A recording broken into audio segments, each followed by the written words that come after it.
Assalamualaikum warahmatullahi wabarakatuh. Kali ini kita akan bercerita tentang anatomi sistem limfatika seperti yang saya sudah sajikan sebelumnya. Merupakan salah satu bagian daripada topografi tubuh.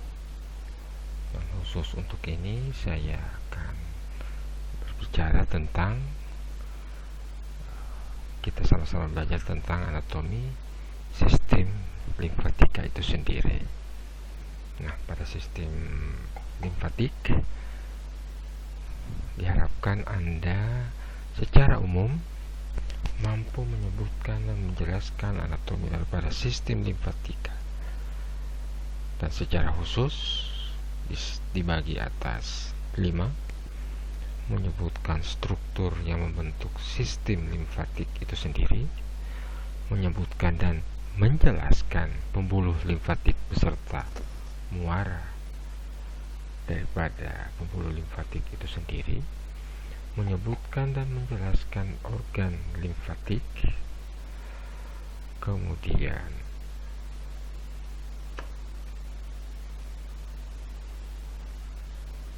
menyebutkan dan menjelaskan nodus limfatik regional, dan menyebutkan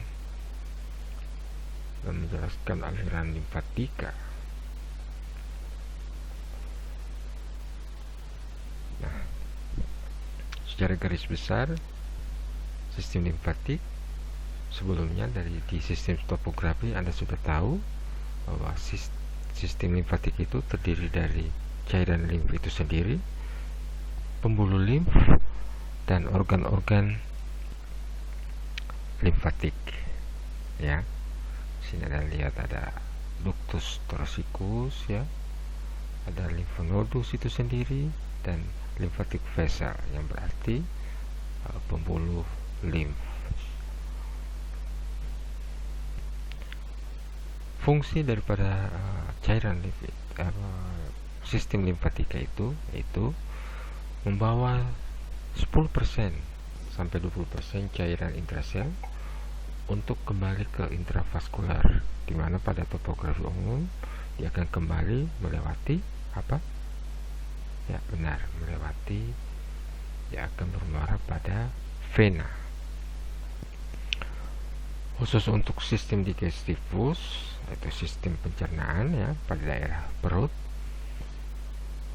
sistem limfatik ini juga membawa cairan lakteus berupa hasil absorpsi daripada lemak. Dan yang ketiga, ini yang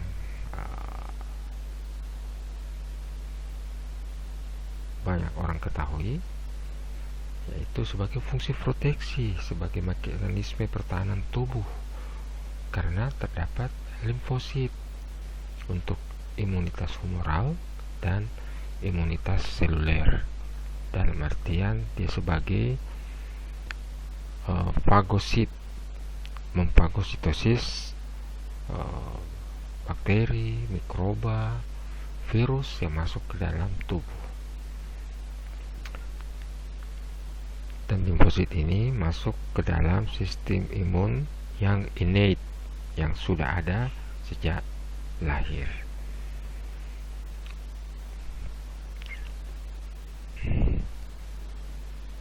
Secara umum sistem limfatika terdiri dari cairan limf, ya, kemudian ada pembuluh limf, kapiler limf, pembuluh darah yang paling kecil, bukan pembuluh darah, jadi pembuluh daripada limf itu sendiri yang paling kecil berupa kapiler, ya, fasa limfatika, baik itu superficial yang mendekati permukaan kulit, ya, dan profunda, masuk ke dalam, lebih dalam,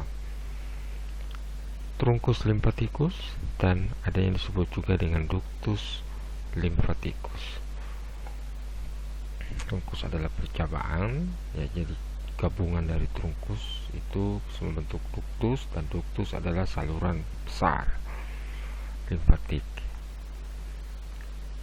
Ada juga disebut dengan organ limfatikus, ya, pertama adalah limfonodus atau nodul limfatikus, sama saja kalau orang Indonesia mengetahuinya sebagai kelenjar getah bening.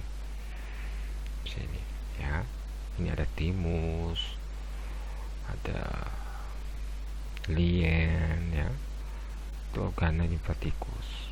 Kalau limfonodus itu kelenjar getah bening yang aksila, infraklavikular, inguinal, ini inguinal ya.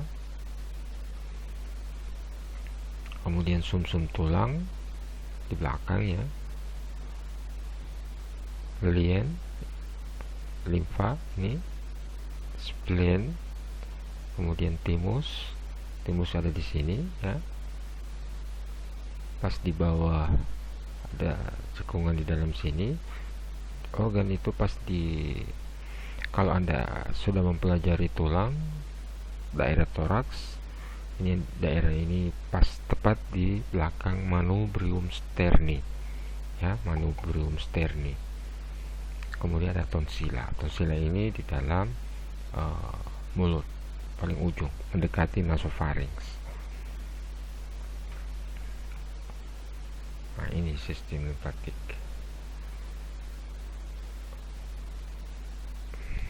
Dari jantung ya, dia membubuhkan darah. Jadi sebenarnya kan intraselular. Jadi sebenarnya untuk karena 10% dari 20% cairan intraseluler dibubuhkan dalam darah ya, oleh jantung, arteri menuju kapiler, vena. Ini adalah sistem peredaran darah. Dan ingat, sistem limfatik ini mengikuti peredaran darah ya. Nah, itu 10-20% itu masuk ke sini melalui apa yang disebut dengan kapiler, pembuluh kapiler limfatik ya. Dia masuk yang 10-20% itu, kemudian dibawa oleh dari pembuluh kapiler yang kecil masuk ke pembuluh yang besar ya, limfatik. Dia masuk ke dalam limfonodus.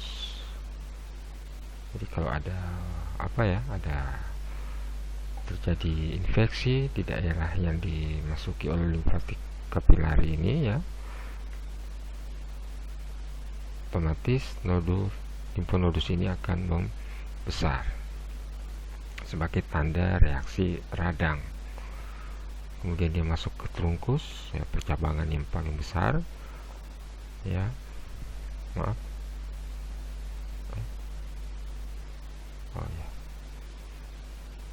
dan masuk ke ductus, saluran yang paling besar limfatik, dan masuk ke dalam vena.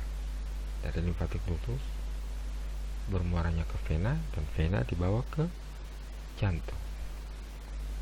Dibawa ke jantung, jantung pompa ke arteri, arteri ke kapiler.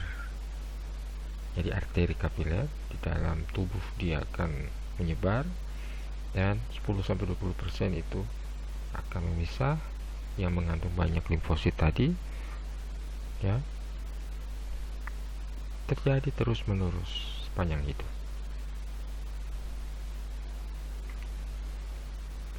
Nah, untuk pembuluh limf itu sendiri ya,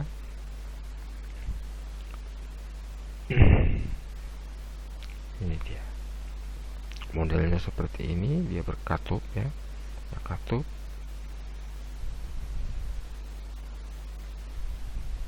Nah, ini adalah vena,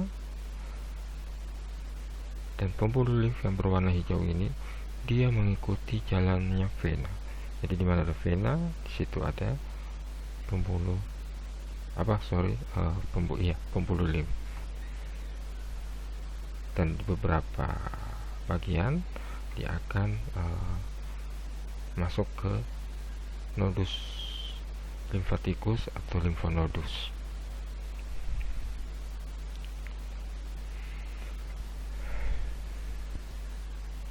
untuk lebih jelasnya ini. Jadi cairan tubuh itu terdapat pada intrasel, interselular, dan intravaskular. Intravaskular itu ya dalam pembuluh darah. Sedikit pada tempat-tempat lain seperti cairan otak dan lain-lain. Nah, dalam keadaan normal cairan tubuh itu adalah tetap, yang disebut dengan homeostasis. Jadi kalau cairan itu berkurang, entah karena ini tubuh akan memberikan respon bahwa kita kekurangan cairan sehingga kita perlu untuk mengisinya. Nah, mengisinya dengan apa? Biasanya mekanisme yang paling sering kita rasakan adalah haus. Kita minum jika berlebih dirasa sudah cukup, karena memang prinsipnya adalah menjaga homeostasis. Cairan itu tetap ya, tidak berubah. Maka jika berlebih akan dibuang lewat kencing. Makanya kalau kita terlalu banyak minum, otomatis kita akan sering ke belakang untuk menjaga jumlah normal cairan tubuh yang tetap. Nah, cairan intersel berasal dari plasma darah intravaskular ya, yang 10-20% tadi. Dia lewat dinding kapiler arteriol ke ruang intersel pada jaringan yang ada pada organ-organ, misalnya pada paru-paru, pada jantung, pada hati, usus, dan lain-lain. Nah, cairan intersel ini harus kembali dalam jumlah yang sama ke intravaskular, ke pembuluh darah ya, dalam bentuk plasma darah itu sendiri, sehingga hanya 80-90% daripada cairan intersel ini kembali ke intravaskular lewat dinding kapiler venul pada jaringan organ. Nah, 10-20% ini kembali ke intravaskular tetapi melalui jalan yang lain, sehingga dia jumlahnya tetap 100% kembali ke intravaskular. Melalui apa? Sistem limfatika itu sendiri. Dan kapan dia bertemu? Pada saat dia memasuki vena cava interior, vena yang paling besar yang akan masuk kembali ke jantung. Dia pasti bermuara di situ. Dan sehingga pada saat masuk ke jantung, jumlah cairan 100%. Ini yang ini tadi. Ini penjelasan yang ini tadi, ya. Oke. Lanjut. Nah, 10% cairan intersel ini disebut dengan cairan limf.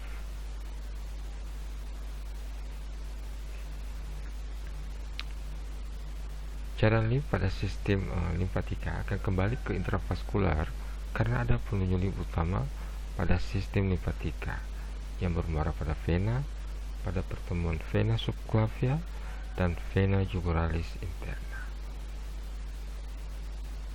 Subclavia itu ada di daerah leher ya.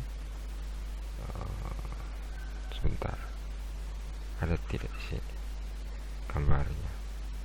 Nah, ini dia. Ini tuh vena subclavia dan ini vena jugularis ya. Subclavia bentuk vena cava inferior.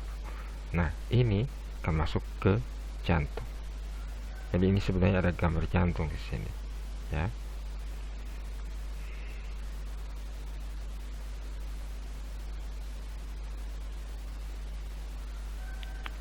Jadi 10% sampai 20% cairan intersel tersebut kembali ke intravaskular secara tidak langsung karena lewat sistem limfatika, sedangkan yang 80-90% tadi masuk melalui venul yang ada, vena-vena kecil yang ada dalam organ-organ.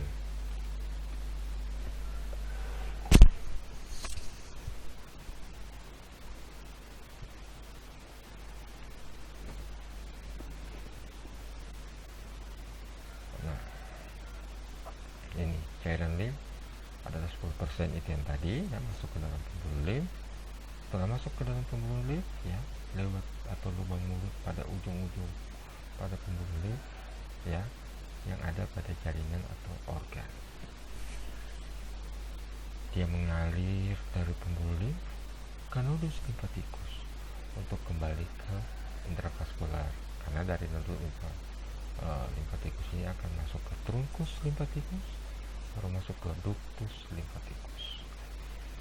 Nah, ini beberapa tahap. Jadi dia terus menerus. Ujung-ujungnya adalah dia bermuara pada vena melalui ductus limfatikus itu sendiri. Masuknya dari vena mana? Yang tadi, vena jugularis dan vena subclavia.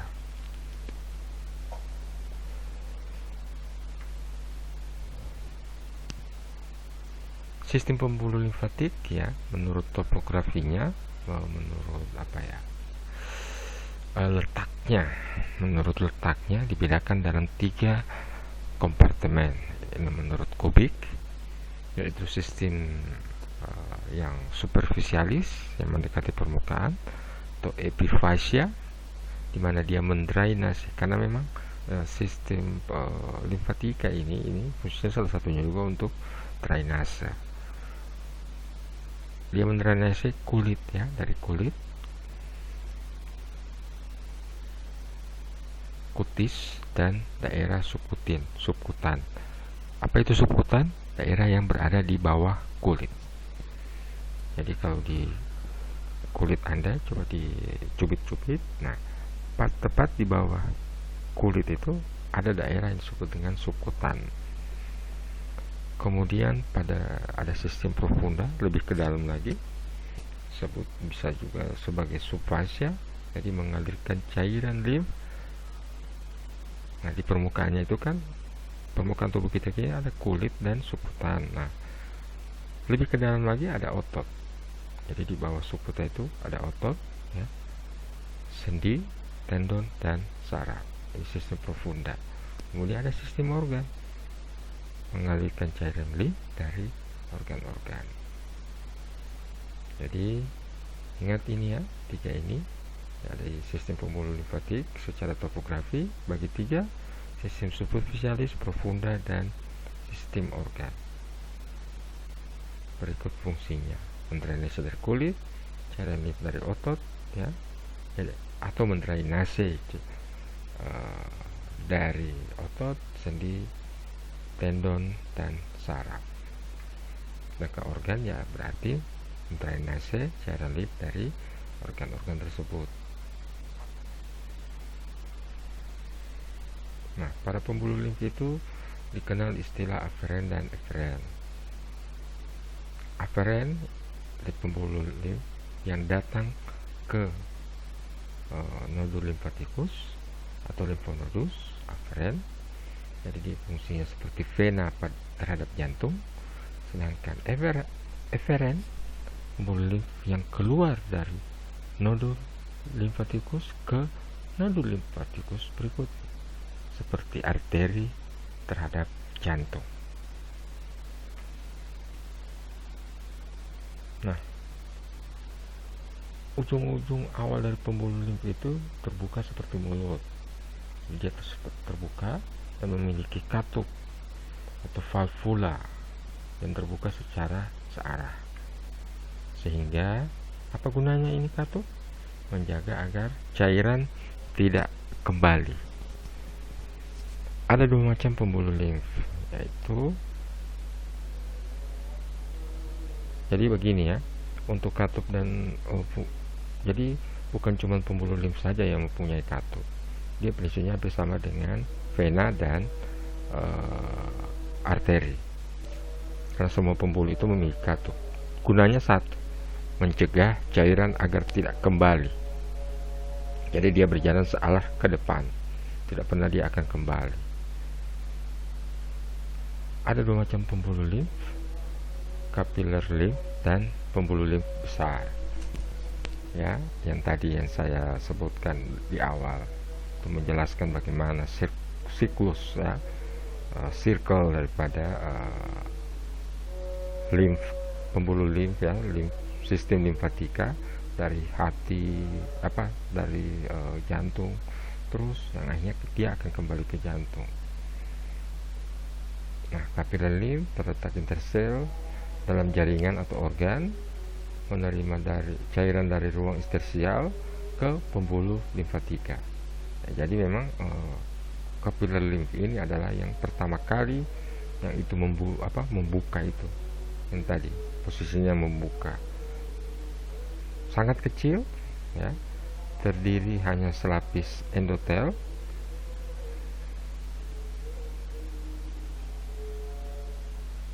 dan menghubungkan organ nodus ya, menghubungkan organ-organ ke nodus limfatikus menuju ke nodus limfatikus berikutnya melalui pembuluh limfatik.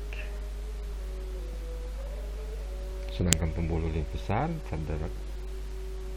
dia tidak terletak di jaringan organ, jadi dia di luar daripada jaringan organ karena dia membawa sudah masuk, karena yang terdapat pada organ itu hanyalah kapiler. Bisa dilihat ya, terbentuk dari sekelompok organ. Jadi kapiler daripada beberapa organ itu akan bermuara ke pembuluh limf yang besar, dia bawa ke nodul limfatikus, yang akhirnya dibawa dari nodul limfatikus melalui trunkus limfatikus ke ductus limfatikus, akhirnya ke vena, dari vena ya ke jantung lagi. Nah, terdapat beberapa pembuluh limf besar, ada yang disebut dengan trunkus lumbaris dextra dan sinistra, kanan dan kiri, trunkus intestinalis di daerah perut, dan trunkus ini dia berada di daerah usus ya, intestinalis. Kemudian trunkus jugularis destra dan sinistra, dia dekat dengan vena jugularis. Jadi di daerah leher ini adik-adik, ini daerah perut, ini daerah lumbal, panggul ya, pelvic. Kemudian bronko mediastinalis ya, destra dan sinistra.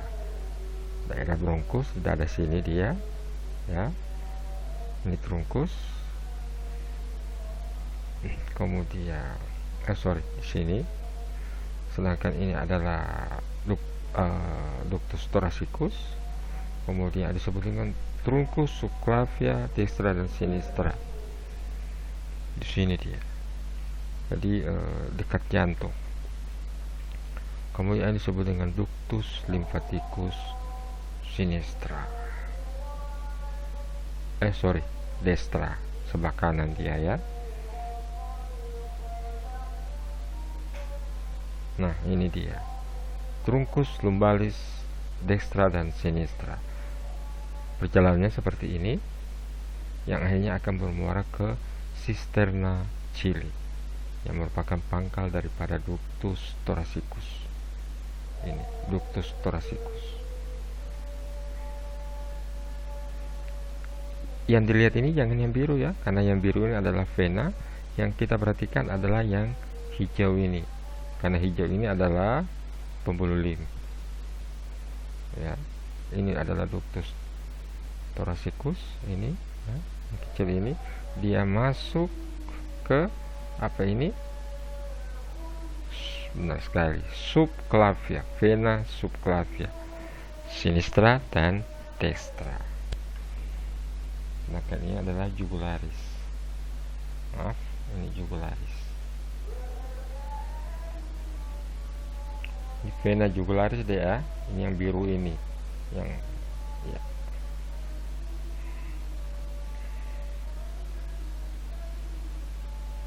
Cisterna cili sini. Jadi merupakan pangkal di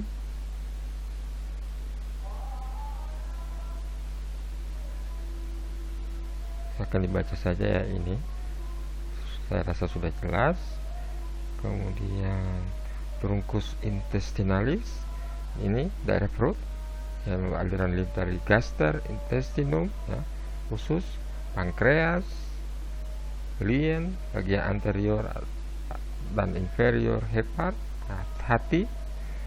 Jadi terletak retroperitoneal pada radiks mesenteri, setinggi atau pangkal daripada arteri atau vena mesenterica superior. Trunkus intestinal ini kecil sekali ya. Nah, setinggi pangkal arteri atau vena mesenterica. Yang mana dia? Ini mesenterica. Kemudian disebut, ya ada juga disebut dengan trunkus jugularis destra sinistra. Karena ini yang saya bilang tadi letaknya di leher ini, berarti dia membawa dari atas kepala. Jadi merupakan drainase daripada organ yang ada di kepala dan leher. Terletak di dorsal origo musculus sternocleidomastoideus. Yang sini kalau kalian coba menegang, kalian akan merasakan ada sesuatu yang keras di daerah leher, otot ya. Nah, itu adalah sternocleidomastoideus. Terutama pada bagian inferior yang dikelilingi oleh vena jugularis interna. Dia akan bermuara pada ductus lymphaticus destra dan ductus thoracicus. Kalau untuk sebelah kanan dia pada ductus lymphaticus destra, pada sinistra dia akan bermuara pada ductus thoracicus. Nah, dari ductus thoracicus dia akan masuk ke vena subclavia di sini. Ya, thoracicus. Ini ada yang disebut dengan trunkus bronchomediastinalis destra dan sinistra. Viscera thoracis ya. Viscera itu adalah organ-organ yang di dalam daerah toraks, kemudian dinding dalam toraks itu sendiri terletak pada mediastinum superior dekat vena brachiocephalica. Sini dia, dekat brachio. Jangan ini ya. Ini vena brachiocephalica ada di sini dia. Oke. Kemudian ada trunkus subclavia. Nanti muaranya dibaca saja ya. Ada ductus lymphaticus destra dan sinistra pasti pada ductus thoracicus karena dia di bagian atas. Ada disebut dengan trunkus subclavia destra dan sinistra, terletak mengikuti vena subclavia. Ini dia. Jadi ini ya. Kalau ini kan ductus thoracicus, ini juga ductus thoracicus. Ini juga ada ductus thoracicus. Nah, pada trunkus subclavia di sini. Ya. Ini adalah ductus. Kalau ini apa? Ini adalah ini. Subclavia destra dan sinistra. Terus muaranya kemana? Sekali lagi karena dia di daerah atas, dia akan bermuara ke ductus lymphaticus destra dan pada sebelah kiri ini posisi anatomi ini dianggap dia menghadap ini, jadi sebelah kiri dan sebelah kanan. Ini ductus thoracicus ya. Sementara untuk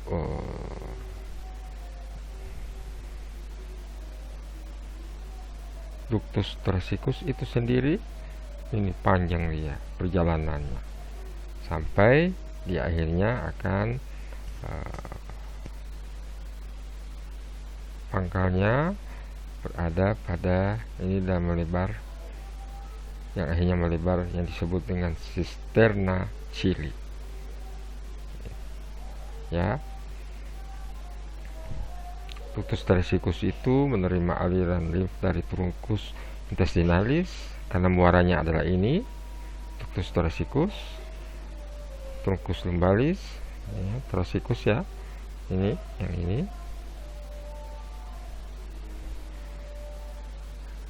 trunkus subclavia dan trunkus jugularis sinistra. Jadi artinya pembuluh limf yang paling besar lah ini ductus thoracicus. Kemudian ductus lymphaticus dia menerima yang sebelah kanan ya, daerah kanan sini sebenarnya adalah karena dan bentuknya sangat pendek sehingga agak sulit untuk bisa dilihat. Jadi di jugularis ini dia sangat pendek, jadi cuma di sini kecil. Saking pendeknya ini ductus lymphaticus destra, karena dia apa, posterior origo. Insersio itu dari atas, origonya di sini. Nanti ini dia ya. Nah, letaknya itu dekat sudut pertemuan antara vena jugularis interna dextra, vena jugularis, dan vena subclavia destra. Ini vena subclavia destra, ini jugularis destra, ini interna ya, jugularis interna, vena subclavia sinistra. Nah, kalau ini di sini dia. Berarti ini dia. Ini adalah ductus lymphaticus destra. Saya jelas ya? Ini dia. Ya.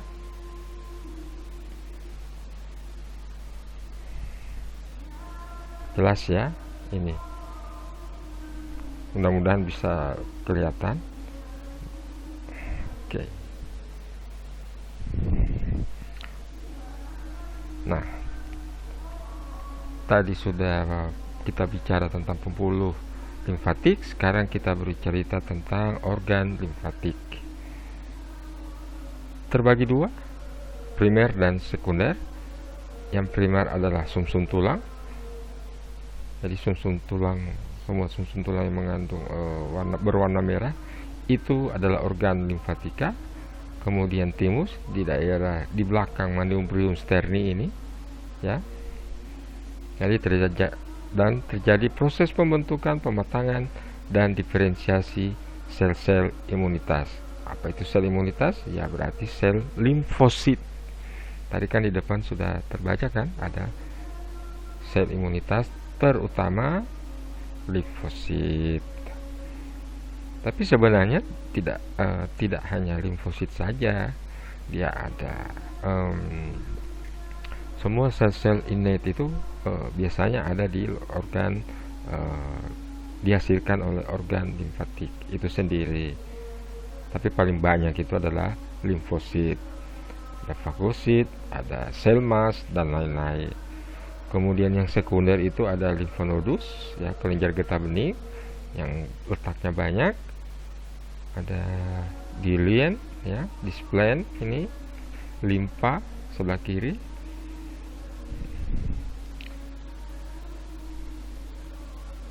Nah, ini organ limfatika sekunder ini juga ini ketika terpapar dengan antigen atau virus atau ini, dia akan mendorong untuk terjadinya proliferasi pembentukan limfosit secara besar-besaran dan akhirnya akan membentuk antibodi. Antibodi ini yaitu imunoglobulin M dan imunoglobulin G.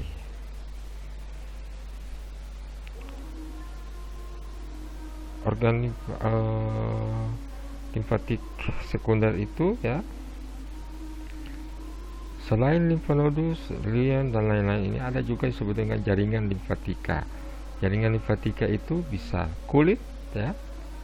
Jadi kulit ini sebenarnya adalah jaringan limfatik juga. Yang bisa disebut dengan SALT, Skin Associated Lymphoid Tissue. Ya. Dan dia menghasilkan cairan limf juga. Sehingga drainasenya perlu dibawa oleh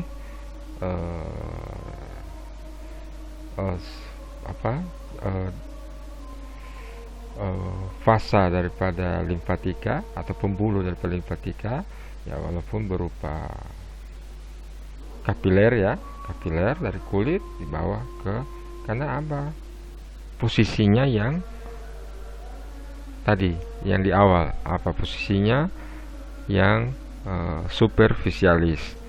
Kemudian jaringan limfatika selaput lendir ada di kafum nasi, daerah hidung itu ya, di pharynx di belakang, di daerah leher Anda.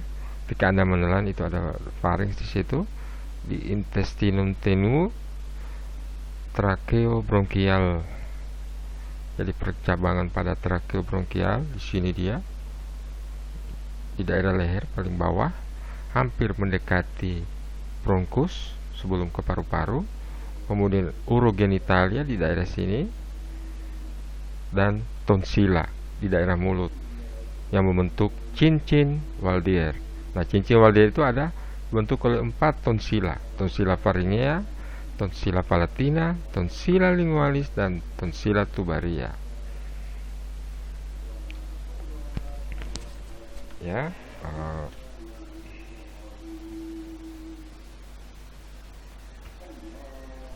kita lihat sejenak, karena ini saya menjelaskan ini pada waktu mendekati subuh. Kita lanjut ya. Sebelum dilanjut, saya ingin menunjukkan, tadi saya menyebutkan ada apa ya di sini.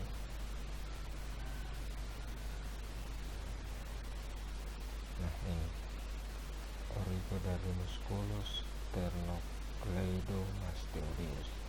Nah, musculus sternocleidomastoideus ini. Oke. Ya, kalau bisa jelas. Jadi kalian di samping sini, kalian otot leher ini dikencangkan. Nah, ketika ini yang muncul itu, yang teraba itu musculus sternocleidomastoideus, yang memberi topangan pada leher supaya dia jadi kuat gitu ya. Oke, kita lanjut tadi yang sempat terputus pada ini ya. Jadi untuk yang sekunder itu ada limfonodus, ada lien, dan jaringan limfatika. Nah, jaringan limfatika ini apa saja? Jaringan limfatika kulit tadi saya sudah sebutkan, itu juga salt, skin associated lymphoid tissue. Kemudian ada jaringan limfatika selaput lendir, disebut juga MALT, mucosa associated lymphoid tissue, ada di kafum nasi sini ya, di dalam di sini, di hidung, kafum nasi, pharynx di dalam, kemudian intestinum tenue, kemudian di intestinum tenue itu kemudian di tracheobronchial ya, percabangan daripada tracheobronchial. Nah, di sini tracheo ada Adam apple, tracheobronchial sini ya, daerah orogenitalia, kemudian tonsila yang membentuk cincin Waldeyer, terdiri dari tonsila pharyngea, palatina, lingualis ya, dan tonsila tubaria. Jaringan limfatika bronchus atau bulb, bronchus associated lymphoid tissue di sini dia ya. Kalau ini di bronchus ini di daerah dada sini. Kemudian jaringan limfatika saluran cerna atau gut associated lymphoid tissue ya, plak Peyeri misalnya, atau appendix vermiformis, ada umbai cacing gitu. Jadi di daerah usus ini ya, untuk saluran cerna itu gut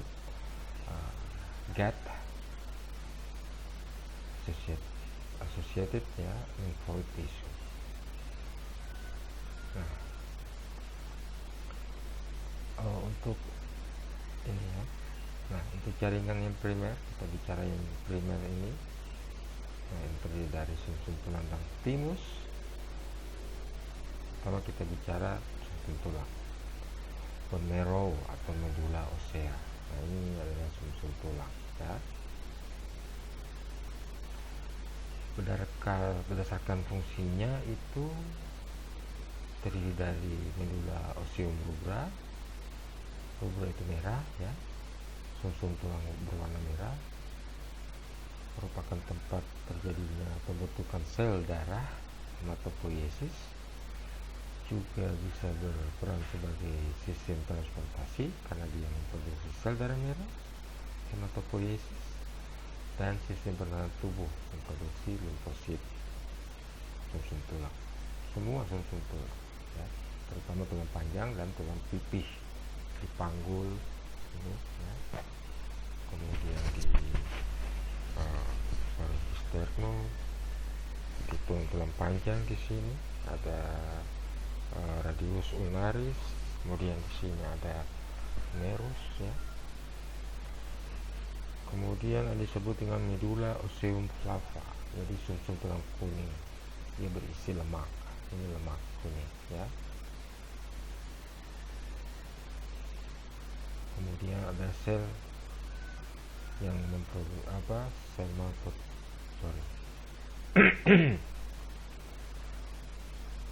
Nah, untuk bone marrow itu atau sumsum tulang itu adalah jaringan lunak dalam kavitas medularis tulang itu sendiri ya. Ada substansia spongiosa. Nah, sumsum tulang ini ada di sini, di dalam sini tuh ya.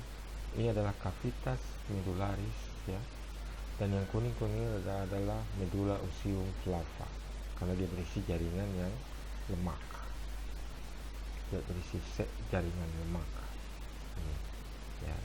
Nah, sel hematopoiesis ini akan menembus dinding pembuluh darah.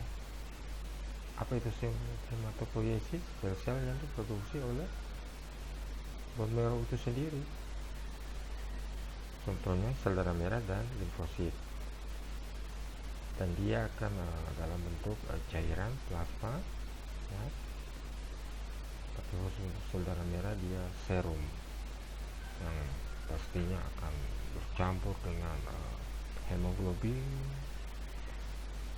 dan sel-sel darah yang lainnya ada trombosit dan lain-lain ya, masuk ke sirkulasi dan distribusi ke seluruh bagian tubuh.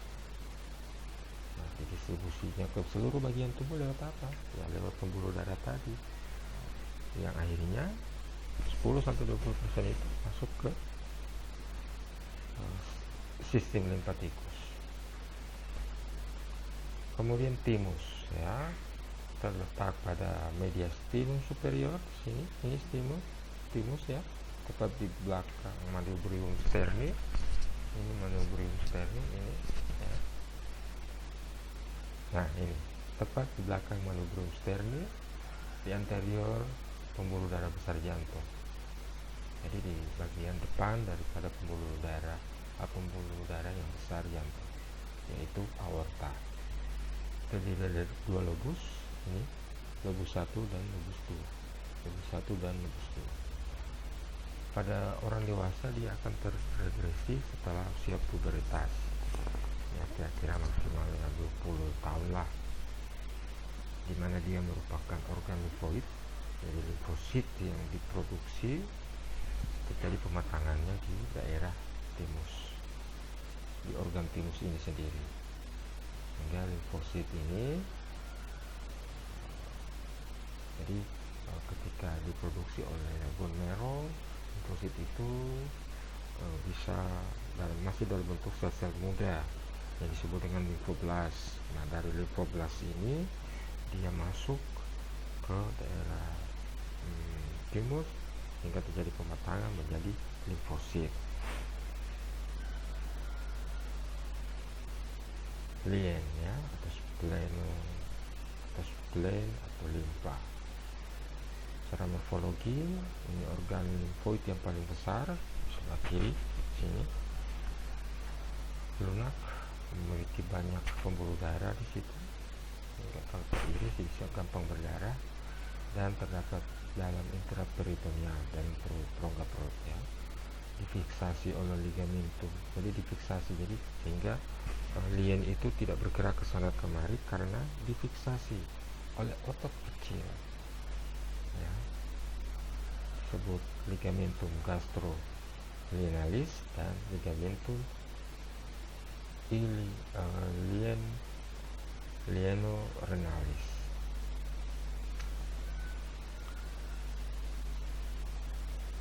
Di sini dia mempunyai fasies diafragma ya, diafragmatika. Jadi yang daerah diafragma kita di sini, daerah perut itu dada, di antara batas antara dada dan perut itu ada daerah diafragma yang berbatasan dengan diafragma ini, fasies diafragmatika. Kemudian ada yang disebut dengan fasies visceralis ya, dekat ini adalah diafragma, berarti di paling belakang ini sini, yang ini sebenarnya ini akan dekat fasies ini adalah fasies visceralis ini. Jadi lihat itu bentuknya dalam perut ini begini. Jadi ini adalah fasies visceralis. Kemudian ada yang disebut dengan margo superior ini atau margo anterior. Kemudian disebut dengan margo inferior atau margo posterior ini. Ya. Nah, dua ujungnya disebut ini ujung ini ya. Yang sebelah kanan disebut dengan extremitas superior atau bagian depan, kemudian ya superior bisa juga disebut dengan extremitas anterior. Kemudian di sini juga disebut dengan extremitas inferior atau posterior.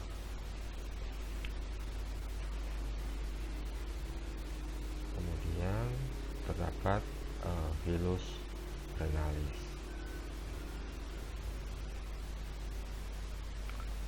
Lokalisasi daripada lien itu sendiri ya, di antara kosta 9 dan 11 sinistra. Jadi kalau dihitung dari sini pas di bawah clavicular ini tulang selangka kalau tidak salah ya, selangka, di bawahnya ini ada kosta 2 sampai sini, kosta 9 dan 11. Nah 9 dan 11 itu dia melayang, jadi di sini. Jadi di balik di ujung kosta ini, kosta itu tulang rusuk ya, kosta itu disebut dengan tulang rusuk. Nah di sini dia. Jadi di dalam, di balik itu, sehingga kalau perabaannya itu harus bernapas kemudian ditekan ke atas baru akan teraba. Secara holotopi terdapat pada regio hypochondrium sinistra. Nah ini ya, ini hypochondrium sinistra yang dimaksud dengan tadi tulang rusuk 9 dan 10 ini, sini dia ya. Jadi dia ada daerah sini, sehingga kalau kita raba dari daerah sini ya, kita harus tekan ke atas sehingga bisa teraba. Nanti kalian akan dapatkan cara perabaannya itu pemeriksaan lien atau spleen pada semester 3 nanti. Fasies diafragma akan berhadapan dengan pars costalis diafragmatica. Ini yang dimaksud dengan diafragma ya, diafragma, sehingga itu pars diafragma itu akan menghadap ke diafragma. Sedangkan visceralis akan berbatasan dengan gaster, lambung ini, ren di belakang, renalis ginjal ya, dan kolon, ini kolon, usus besar, terutama yang pars atau bagian yang descendens, turun. Ini ascendens, transversal, descendens sini. Oke. vaskularisasi atau perdarahan yang membuat lien itu, yang memberikan darah ke organ lien itu adalah arteri lienalis, cabang dari arteri coliaca, hingga bercabang menjadi 2 sampai 3. Sementara vena daripada lien itu akan kembali ke jantung itu, dia akan bermuara pada vena porta. Dan kesemuanya ini, yaitu vasa dan nervus lienalis, dia akan melalui satu lubang kecil yang disebut dengan pilus lienalis. Nah, kita berbicara sekarang tentang tonsila, ya. Jaringan primer, organ sekunder daripada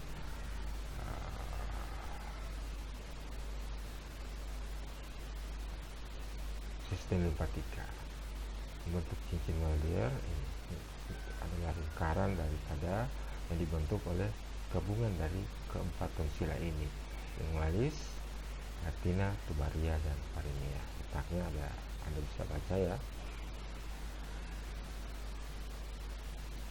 Nah, bicara tentang tonsila palatina, amandel, kanal ini sebagai amandel jaringan limfatika pada orofaring. Ini adalah cavum oris, mulut, ruang rongga mulut. Nah, pharynx ini satu, perhatikan ya, ini adalah pharynx, sehingga tonsila palatina ini. Jadi ini adalah jadi oris, mulut, ini pharynx, yang dia ini dia tonsil palatina. Ya, ini. Kalau ini namanya uvula, di tengah-tengah ini uvula namanya. Jadi yang ini ya, itu adalah tonsil palatina. Vaskularisasi dari ramus tonsillaris, cabang dari arteri facialis. Arteri facialis itu yang memperdarahi daerah wajah. Kemudian merupakan cabang dari arteri lingualis, ya, daerah lidah. Arteri palatina ascendens, ini palato, langit-langit mulut, dan farinea ascendens di sini yang ke atas. Aliran darah juga sama,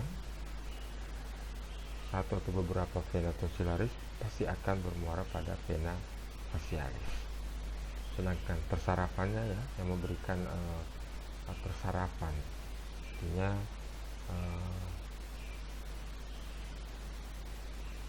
sehingga bisa di tonsila ini bisa berfungsi dengan baik, yaitu dari nervus 9 yang merupakan bagian daripada nervus 12 ya, nervus 12 kepala, biasa disebut dengan nervus glossopharyngeus, dan diinervasi dari nervus palatinus minor. Khusus untuk glossopharyngeus itu kalau orang stroke ya, orang stroke ini akan mengalami gangguan, salah satunya akan mengalami gangguan pada ini glossopharyngeus, sehingga ketika dia menelan susah. Jadi kalau salah satu tanda untuk orang stroke itu dia akan berbicara seperti begini. Nah, itu karena itu nervus glossopharyngeus ini di sini mengalami gangguan, sehingga kadang-kadang juga ketika dia minum dia tersedak. Jadi orang stroke, hati-hati dengan orang stroke, dia gampang tersedak. Tapi tergantung juga kerusakannya. Kalau kerusakannya tidak di nervus glossopharyngeus ya tidak apa-apa. Lanjut ya. Kita bicara tentang nodus limfaticus, suatu organ limfoid berbentuk kacal ya, seperti kacang atau oval, dan gepeng berkapsul. Ini dia ya. Mempunyai lekukan melewati hilus ya, kemudian keluar eferen ke pembuluh limf.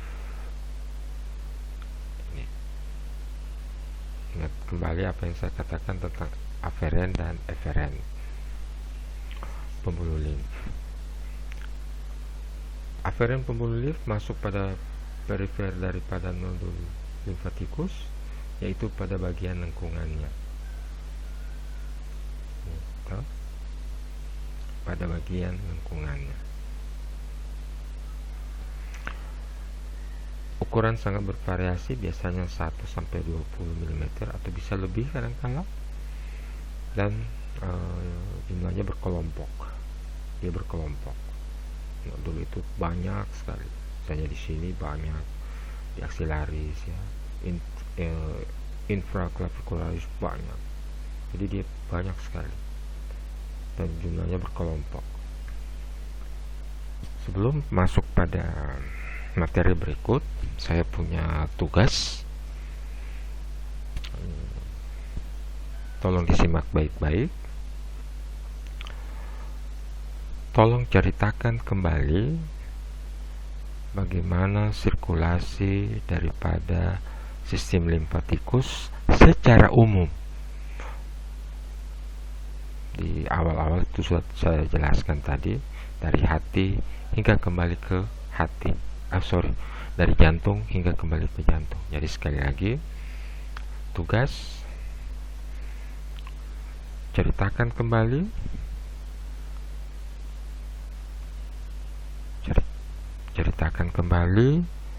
tugas ini, yaitu ceritakan kembali sirkulasi daripada sistem limfatikus dari jantung ya, arteri ada itu di bagian depan, sampai masuk ke kapiler, ke pembuluh limf yang besar, masuk ke nodus limfatikus dan lain-lain. Nah, itu diceritakan kembali ya.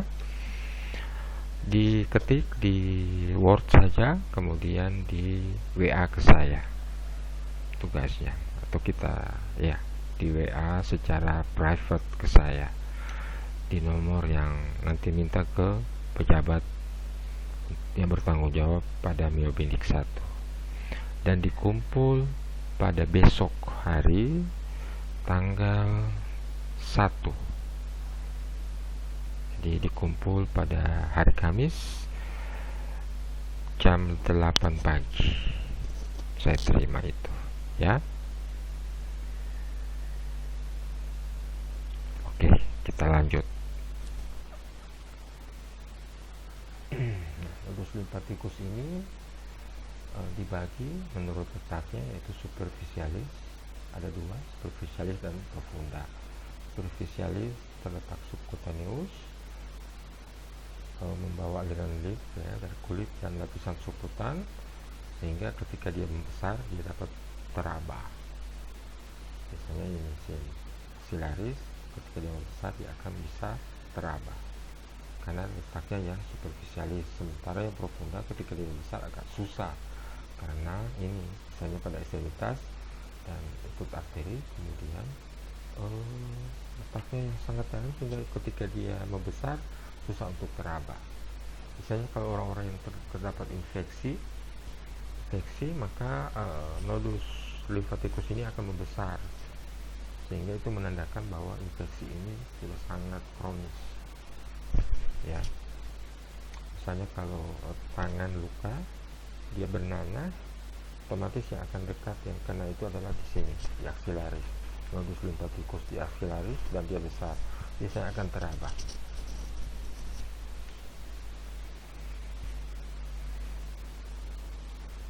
Nodus limfatikus profunda ini ada pada ekstremitas, dia akan mengikuti arteri, sedangkan pada bagian tubuh yang lain terdiri dari dua kelompok, bagian visceralis dan pars parietalis. Nah,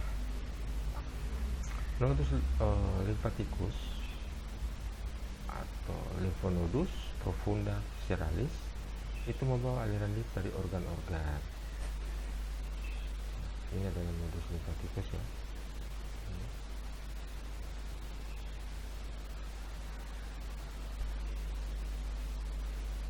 pada kepala dan leher letaknya ikut struktur dari vaskular itu sendiri. Jadi sehingga jadi memang karena letak daripada sistem limfatikus ini baik pembuluh darah limfatikus, pembuluh limfatik, ya, kelenjar limfatik dan nodus limfatik itu dia akan mengikuti daripada ini, mengikuti vaskular itu sendiri, baik arteri maupun vena. Pada bagian tubuh rongga seperti toraks, dada, abdomen, perut, dan pelvis panggul itu ada terletak pada organ-organ dan ikut arteri yang vaskularisasi organ yang memberikan perdarahan pada organ itu sendiri. Jadi kalau pamannya dia ikut arteri yang akan misalnya organ usus, berarti dia akan ikut arteri yang memperdarahi usus tersebut. Kalau torak pada jantung, dia akan ikut arteri yang memperdarahi jantung tersebut gitu.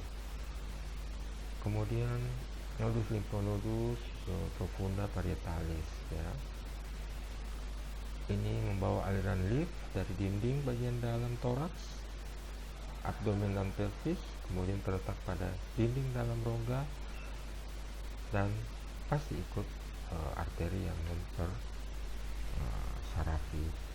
yang memberikan darah ke rongga tersebut. Nah, ada juga disebut dengan nodus limfatikus regional. Nah, ini Anda harus hafal, ya. Bagi atas 6 yaitu ekstremitas superior, inferior, daerah pelvis, abdomen, toraks, dan coli facialis. Bukan coli, ya, coli facialis. Jadi daerah leher dan wajah.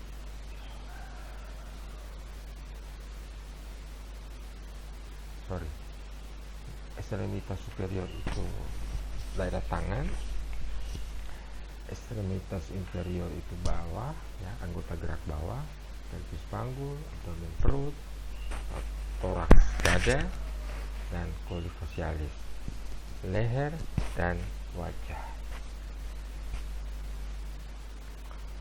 Ini untuk ekstremitas superior, ya, ada yang disebut dengan nodus limfatikus supratrochlearis, ya, troklea, yaitu terdiri dari 1-2 buah, ikut vena basilica. Ini vena basilicanya, ya,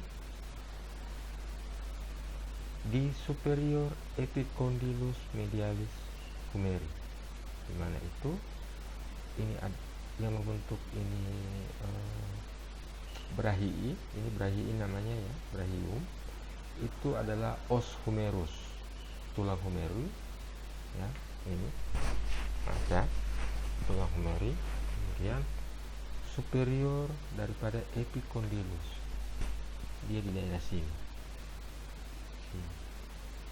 Nah, kalau kita tangan sementara, ya, ini namanya epicondylus, yang kalau diketuk di sini seperti kesetrum, ya, ini. Jadi letaknya di sini epicondylus. Oke. Kemudian axillaris, ya, nodus axillaris atau nodus limfatikus axillaris terdiri dari axillaris lateralis 4-6, axillaris anterior atau pectoralis. Jadi anterior itu ini adalah otot pectoralis, jadi otomatis bagian anterior, bagian depan, ya. Lateralis itu di sini, kayak ini. Kemudian posterior atau subscapularis, scapula, ada tulang belikat di sini. Nah, posterior, tapi masih di aksila, masih daerah ketiak, berarti di sini, ya. Oke, sini. Kemudian sentralis masih di tengah, ada jaringan lemak di dalamnya, jumlahnya 3 sampai 4, dan apikalis. Apikalis itu di mana? Yaitu ini yang paling banyak pada apikalis, biasanya 6 sampai 12. Posterior origo musculus pectoralis minor, ini musculus pectoralis mayor. Kemudian di sini ada pectoralis minor, jadi pectoralis minor di sini. Nah, dan dari sini akan keluar truncus subclavius. Berarti di sini dia. Nah, ya, jadi hampir mendekati nodus lymphnodus atau lymphnodus atau nodus limfaticus daripada infraclavicularis. Infraclavicularis di sini, jadi di bawah tulang selangka ini, ya, pas di bawahnya itu ada, jadi tapi mendekati bahu. Bahu ini bukan di sini ya, ini adalah otot lentoid yang ini. Nah ini adalah tulang selangka atau clavicula bahasa latinnya. Ini adalah maaf ya. Nah ini adalah lymphnodus atau nodus lymphaticus infraclavicularis. Ya. Disebut trigonum karena dia membentuk segitiga antara ini,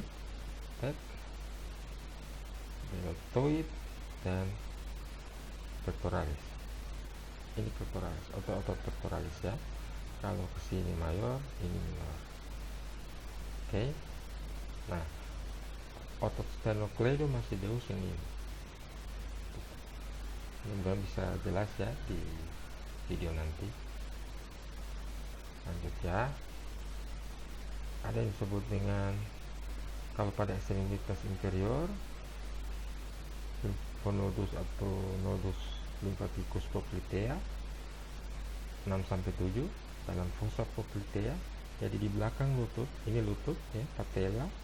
Di belakangnya itu ada disebut fossa. Nah, ini fossa poplitea. Ya. Dekat arteri vena poplitea. Ini arteri vena poplitea. Di sini dia.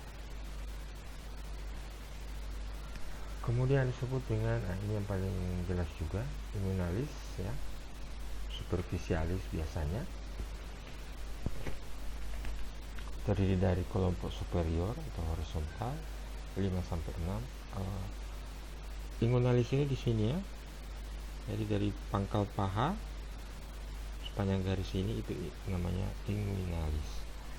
Kelompok superior atau horizontalis terdiri dari 5 sampai 6 di lateral ya, ada di daerah lateral. Jadi lateral itu ke arah sini. Berarti di sini dia. Kalau ke sini medial. Ini inguinalisnya. Inguinalis lateralis berarti ke arah keluar. Medial ke arah tengah. Berarti di sini. Dan di medial ikut kelompok inferior, jadi superior ini di lateral, ini biasa 5 sampai 6. Kemudian inferior atau vertikalis di medial. Lihat di video nanti berwarna kuning ini kursor ya. Nah, ikut vena savena magna. Ini adalah vena savena magna ya, ini yang biru ini, dan pentara itu adalah vena savena magna. Sementara profunda lebih ke dalam, ini superficialis, profunda itu biasanya cuma 1 sampai 3 dalam dan merupakan pangkal dari vena femoralis.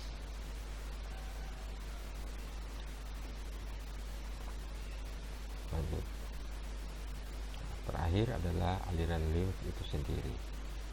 Nah, prinsip umum aliran limf, dia dari organ, struktur atau bagian tubuh ya, melalui pembuluh limf yang aferen, dia pergi ke limfonodus atau nodus limfatikus, kemudian keluar ke pembuluh limf yang lain yaitu eferen, ke nodus limfatikus berikutnya yang bisa beberapa kali,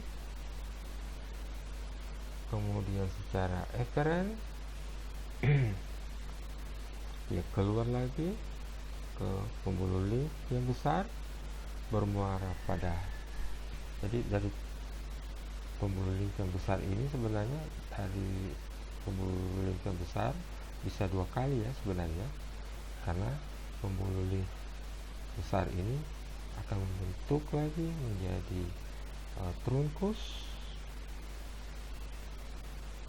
limfatikus, kemudian dari trunkus limfatikus dia masuk ke ductus limfatikus yang akhirnya akan bermuara pada vena, yaitu sudut pertemuan antara vena subclavia dan vena jugularis interna. Di awal kan sudah terlihat di mana itu ductus thoracicus dan apalagi satu ductus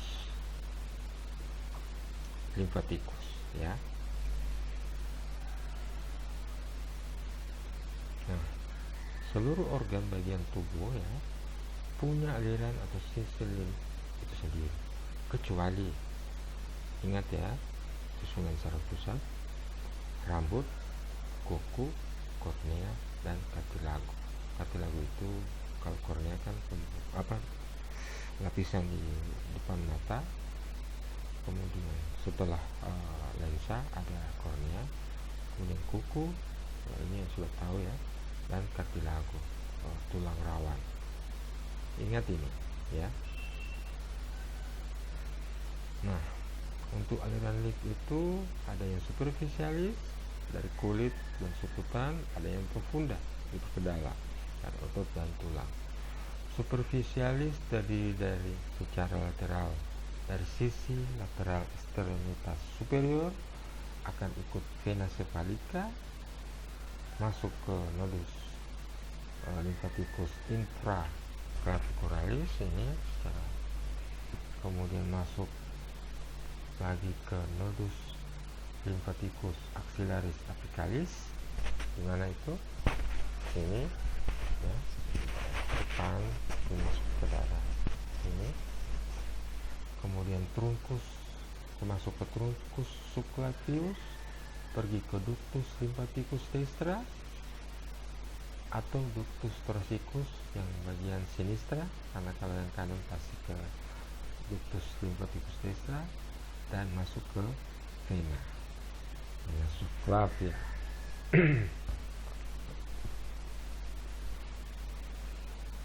Kemudian secara dari medial itu dari sisi medial ekstremitas superior ikut vena basilica ya, ini vena basilica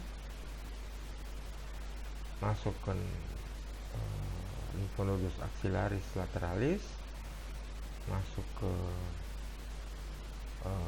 nodus limfatikus axillaris bagian sentralis, masuk lagi ke nodus. Jadi ini eferen ya, pergi ke nodus, keluar pembuluh limf, masuk lagi ke nodus limfatikus berikutnya yaitu ini apicalis, axillaris apicalis. Nah, dia akan masuk ke trunkus subclavius. Dari subclavius dia pasti pergi ke ductus limfatikus destra atau ductus thoracicus, tergantung. Kalau dia dari sebelah kanan berarti larinya ke limfatikus destra, kalau dia dari sebelah kiri dia akan masuk ke ductus thoracicus dan masuk ke vena, yaitu vena subclavia, dan muaranya pasti vena cava inferior. Secara profunda ini dia ya, bersama akan dibaca panjang arteri radialis dan ulnaris di sini, arteri radialis dan ulnaris yang ikut ibu jari ini, ibu jari itu berarti radialis ya. Yang kliniknya adalah lunaris. Karena di sini ada tulang, ada 2 tulang, radialis dan lunaris. Nodus pergi menjadi, ya, jadi sini masuk ke nodus lymphaticus supratrochlearis. Kalau trochlearis berarti di mana? Sini. Ini di epicondylus sini. Nodus yang ada di sini. Kemudian masuk efferens panjang arteri brachialis. Ini masuk ke arteri brachialis, efferens sini, sehingga masuk ke axilla lateralis, ya. Nodus lymphaticus axilla lateralis masuk, pergi lagi ke nodus lymphaticus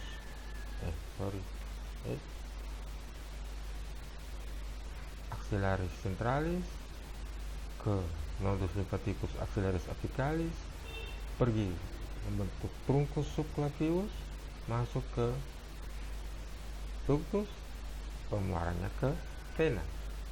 Ini adalah alirannya. Kemudian untuk ekstremitas inferior ada yang superficialis juga dan ada yang profunda.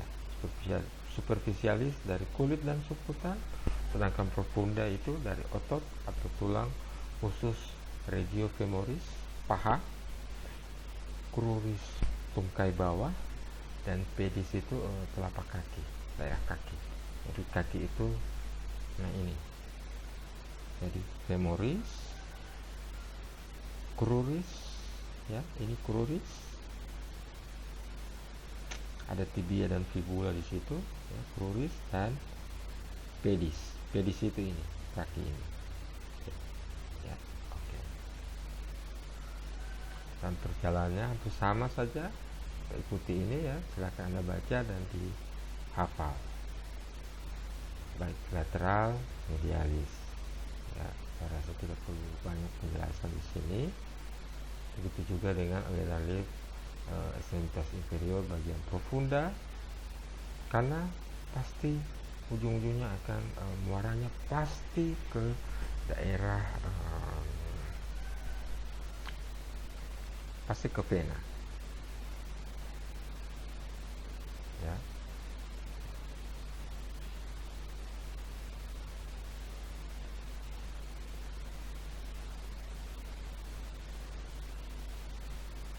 Sekian dari saya kuliah tentang sistem limfatikus, sistem limfatik, terserah, sistem limfatika sama saja, dan mohon dibaca. Jangan lupa untuk membuat tugas. Kalau Anda menyimak penjelasan saya, Anda akan bisa menjawab tugas saya. Dan jangan, kalau Anda skip lompat-lompat videonya, maka otomatis videonya Anda tidak akan temukan tugas itu di bagian mana, ya.